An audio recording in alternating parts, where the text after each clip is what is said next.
Hi guys, welcome to my channel. So this is a very exciting day for me.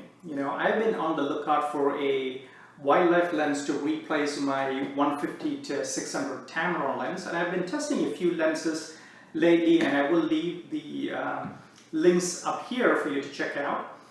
But today I rented an amazing lens, the 600mm F4 lens. I've been wanting to try this out for such a long time because this is supposed to be the best lens for wildlife photography, for good reason and for sports. It's a 600mm F4, so it gathers a lot of light.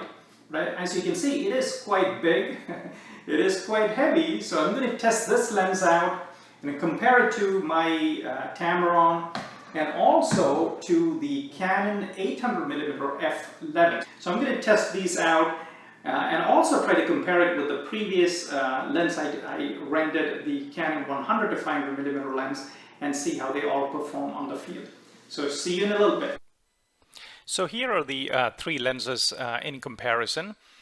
You can see that the great white 600mm lens is the tallest. Now granted, the lens hood is on as well, but you really want to leave the lens hood in place all the time to protect the big glass in front. The 600mm lens is the heaviest, weighing at 6.7 pounds, followed by the Tamron at 4.3 pounds, and then the 800mm Canon at 2.7 pounds.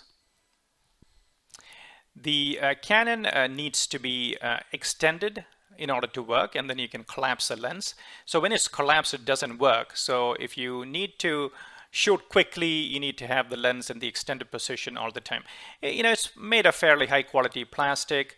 There are some switches on the side as usual for stability and for focus limiting and so forth. The Tamron also has an external zoom. You can lock the zoom to prevent it from creeping. Otherwise, it does tend to creep fairly easily. It also has vibration compensation modes, focus limiting modes, and so forth. Now, one of the unique things about the 600mm lens is there's a filter insert at the proximal end where you can insert filters because the front element is just too big. It also has several switches on the side for different modes of stabilization, focus limiting, etc. So here's a Canon RF 100 to 500 in comparison to the Tamron, which I had reviewed before. So this was one of the first shots I took with my 600mm f4 lens.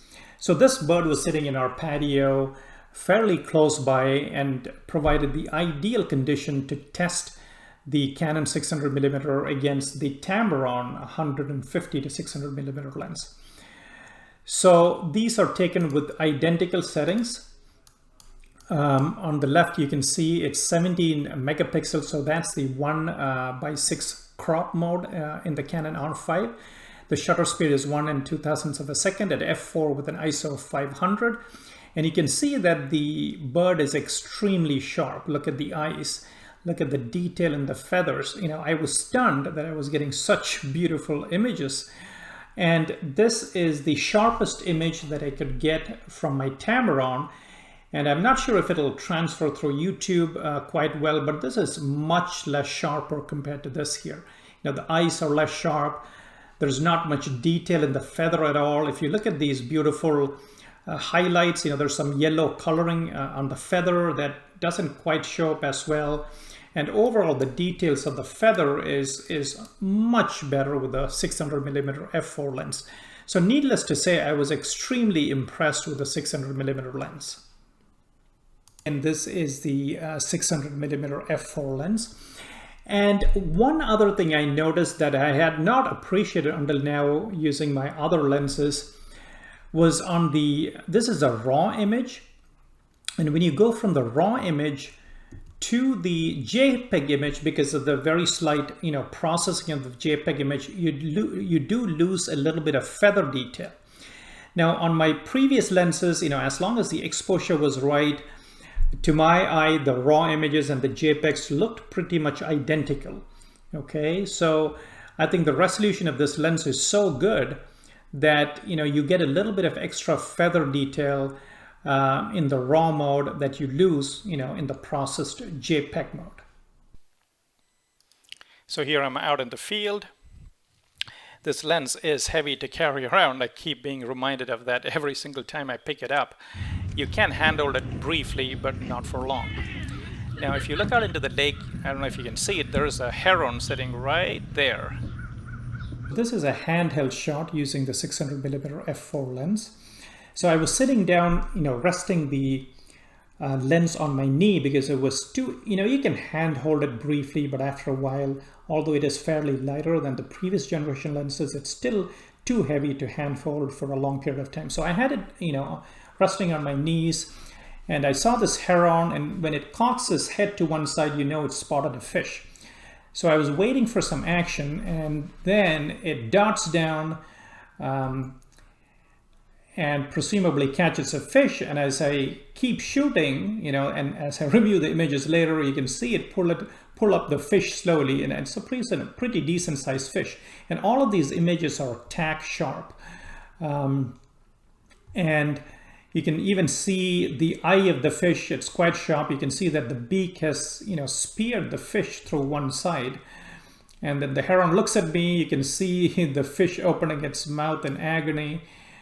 And then I got a series of images where the heron was drying the fish out, and then it puts it in its mouth and swallows it whole. So, this was every single series of images in these shots were tack sharp, and I was very, very happy with it. Previously, using my Tamron, I've gotten images like these, but never quite as sharp and never so many images in focus.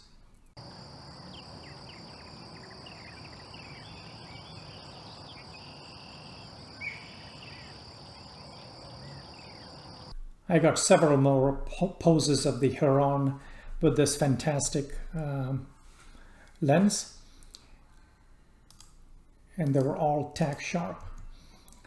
Here it looks like the bird is praying to the gods for more fish. A few more poses, all of them tack sharp. And then the bird takes off from its perch. And this is where the weight of the 600mm lens, I felt, hampered my ability to follow the bird. So as it tried to, fly off, I quite couldn't center the bird because of the weight of the lens. And I thought this would have been a really good image had I gotten the whole bird and the pose of it taken off. And then eventually I was able to get, most of the bird in the frame. But this is where perhaps a zoom lens may have been useful, where I could have zoomed out a little bit to get more of the bird in the frame with a better shot. But all of these images are very sharp. I was pleased with all of them except the very first one. And a few of them, it does fly off the frame, and I had to bring the camera back to try to catch the bird. And then as it flew off, I looked down at the water and saw this turtle basking in the sun. Here I'm shooting a few turtles. This is a 600mm lens on the left. Shutter speed is 1 in 2000 using the Canon R5's crop mode. The ISO was 320, and on the right is a Tamron, identical settings, but since the f-stop was 6.3, the ISO is higher. And if you zoom in, the Canon is noticeably sharper than the Tamron. And and again, with the Tamron, you have to take multiple shots to get one sharp image, whereas with the Canon, every shot is sharp. This lens is big, and it will get a lot of attention. This was not the only time. I was asked many times while carrying the lens how big of a lens it was. They wanted to know what I was shooting, and oftentimes a bird would fly away at that time. Now this is a cardinal on a distant branch, again using the crop mode, so the reach is is quite far. This is not a shot I would have attempted with my Tamron because the images would be too grainy, too blurry to be useful. So I saw this red cardinal far away and decided to use a shutter speed of 1/800 to get an ISO of about 2000. And when I zoomed in, I was surprised to find that it was actually trying to eat a grasshopper. This is not the sharpest image, but with my Tamron, this would have been unobtainable. So I was quite pleased with this shot.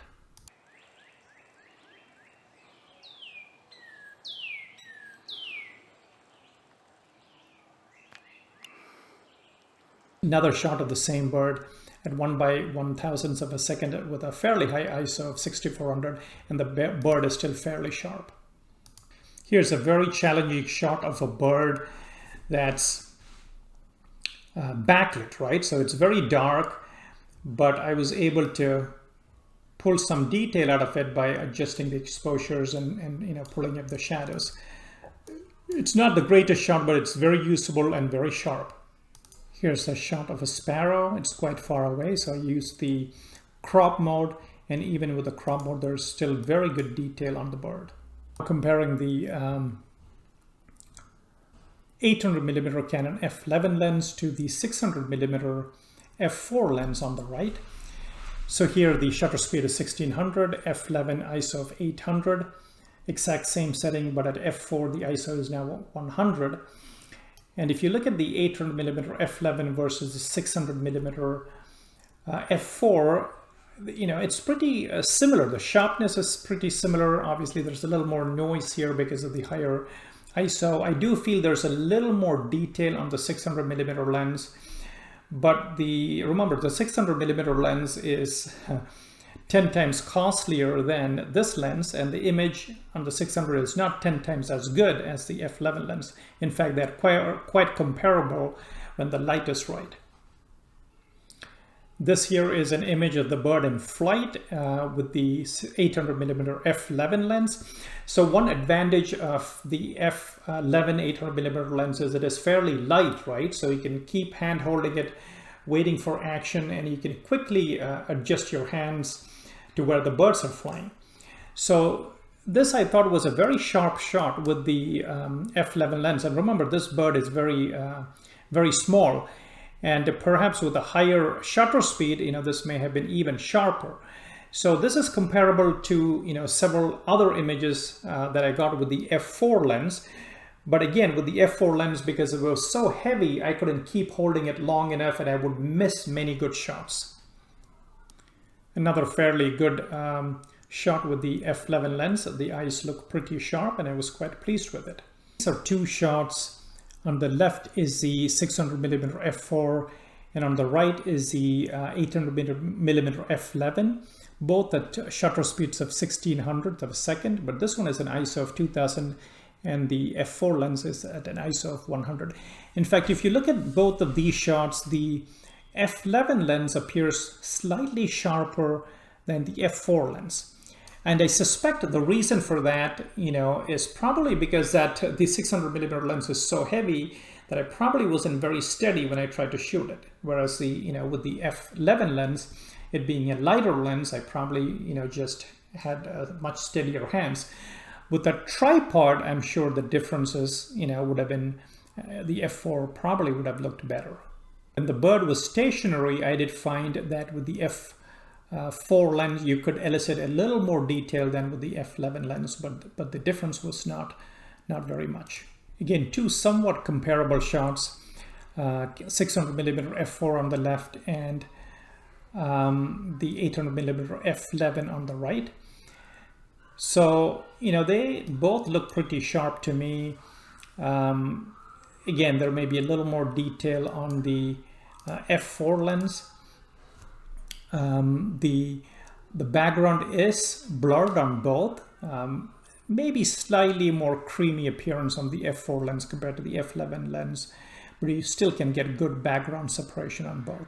So after shooting for a few days, I felt that the quality of the images on the 600mm f4 lens and the 800mm f11 lens in bright sunlight was pretty much identical, okay? In certain scenarios, the f4 lens did give out more detail, and that compared to the previous 100 to 500mm lens, they all seem to be comparable in good lighting. Now, obviously, the f4 aperture becomes useful when the light is low and also in challenging conditions. So this is a turkey vulture that is heavily backlit. Okay, so this is a slightly processed image on the f4 600mm lens. I just increased the exposure and pulled out the shadows a little bit. This is certainly not a good image. This is very far away, but still you can make out some detail even though it's so heavily backlit. So this on the right is shot with the F11 lens at comparable settings. And again, you can't see anything, but let me see if I can increase the exposure a little bit and pull out the shadows a little bit.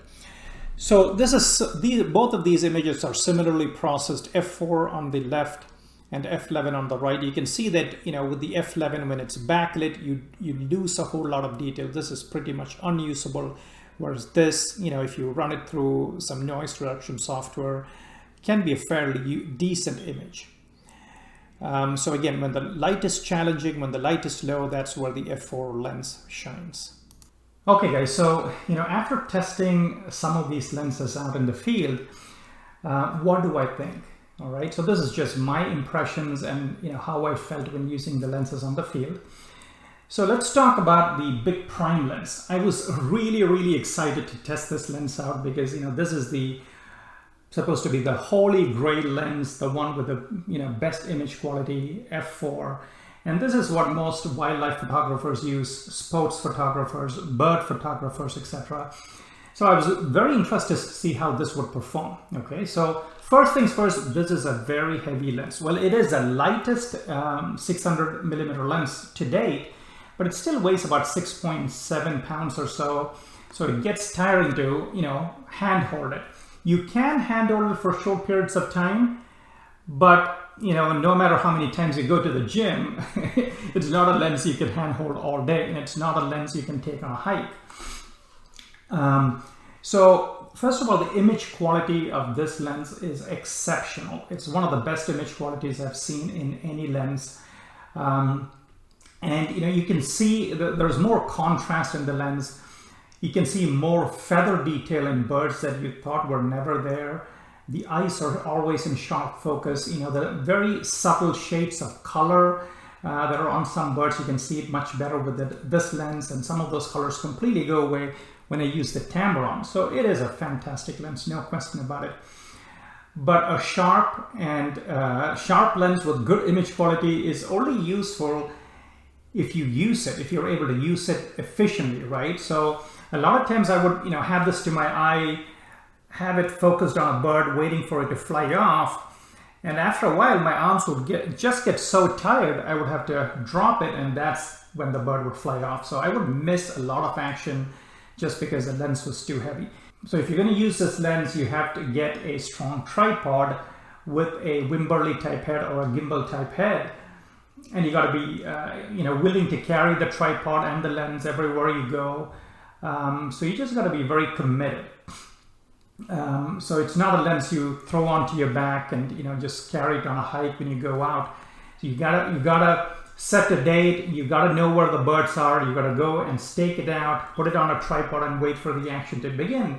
And if so, you will get some fantastic shots. Okay, but even then, let's say a bird flies overhead, it's going to be very hard to take it off and try to focus on it and try to get good shots. So it's not a very practical lens. So despite the fantastic image quality, this is not a lens I would buy. And this is just my personal preference. Obviously, the cost is a big issue too. It's a $13,000 lens, okay? And for me, if it was light enough to handhold, I probably would have spent that money and gone this lens, but it's just not practical for me. I don't see, as you see, it's a big lens. It also occupies a lot of space wherever you put it. And it's just not a very good practical lens to carry around. So that's my impressions of this lens. Again, fantastic lens, but not very practical. The Canon, this is the 800mm lens. I think this is a fantastic lens as well, as long as you know its limitations. It is fairly light. It's about, I think, 2 pound something, So it's not super light, but it is much lighter than the 600 f4. This one has to be extended to work, so you have to unlock it, pull the lens out, and then lock it again. So if you're carrying it, in the extended position, it is a long lens. And it is, not extremely light, but it is very hand-holdable. Remember, this lens has a very, very long minimum focusing distance. With the 600 f4, I think the minimum focus distance on this is already long, about 165 inches or so. With this one, it's even longer. It's about 230, it's greater than 200 inches. So if you have action coming towards you, you're going to miss it with this lens because, it can't focus that close. And it's 800 millimeters, so you've got to be used to using long telephoto lenses to be able to make the best use of this lens. If it's a flying bird, it's going to be hard to focus on it unless you've practiced quite a bit, but it is very doable. And obviously the aperture is fixed at F11, so you can't get a whole lot of light into the lens. So you're going to be always shooting maybe 2 or 3 stops of light lower than your f4 lens. So that is really the drawback. So it's not an early morning or a dusk kind of lens, because with the f11 aperture, the ISOs tend to be higher. But, when there's good light, the images out of this lens are very good. They are very sharp. Also, the lens only focuses in the middle portion, right? So the focus points are only available at the middle square. So you kind of have to get the bird in the middle, so you don't have a leeway in composition. So you can't get the bird off to one side like you can with some of the other lenses, because the focus points are clustered in the middle. One advantage of that, though, is having the focus points in the middle almost always seems to pick up the eyes much better than with the other lenses. One workaround to that is, if you have trouble focusing on the eye, if you go to zone autofocus, which I have programmed to the depth of preview button on my camera, then the zone autofocus comes up, and then when you press on eye autofocus, it automatically detects the eye much quicker. So again, this is a good lens. Again, the disadvantage is that the minimum focus distance is too far off, and it's an f11 lens. But the image quality is much better, or I shouldn't say much better, it is better than on the Tamron, okay? Now, one lens that I don't have with me today, which I already sent back, is the Canon 100 to 500 millimeter lens. So after testing all of these out, my choice of all these lenses is really the Canon 100 to 500 millimeter RF lens. Now, why do I like the lens? Because one, it's fairly light. It's about 3 pounds or so. It's just very slightly heavier than the Canon 800 millimeter lens, and it is lighter than the Tamron 150 to 600 millimeter lens. It is weather sealed. It's an L series lens. The image quality is very, very good. It's very close to the 600 millimeter f4, but I am getting 1.5 to 1/3 stop of light less than the f4 lens. But if you just zoom out a little bit, the aperture goes from 7.1 to 6.3. And then with a high megapixel camera like the Canon R5, you can either use a crop mode or just crop the picture in post, and you can still get 20 megapixels, which is still quite a bit of detail on the animal. The other reason I like the 100 to 500 millimeter lens is the extremely short close focus distance, right? The minimum focus distance on that lens is 35 inches. It's the shortest of all of these lenses that I've tested. So it can double as a good macro lens. Also, if a bird is flying close by, the bird can be very, very close before you start losing focus. And it being a native lens, the autofocus is very quick. I had compared that lens with my Tamron before, and the 100 to 500 is much, much sharper than the Tamron. And I thought it was definitely worth the 3 times cost compared to the Tamron. The disadvantage with that lens is obviously, one is the cost, and also it has an external zoom. So, besides and obviously at the long end, the aperture is 7.1. So that's really, the disadvantage with that lens. So at the end of the day, after comparing this lens, and the Tamron, and also I've also tested the Canon 600mm f11 lens, which is very close in performance to the 800mm f11. I have decided to buy the 100 to 500mm Canon RF lens. So that's my choice, the 100 to 500mm lens. It may not be for everyone, but for the reasons I listed, I think it's a great lens. It's portable, the image quality is great, and that's what I've decided to buy. So if you've gone this far, I hope you will consider subscribing and leaving a comment. Once again, thank you so much, and see you again later. Bye-bye.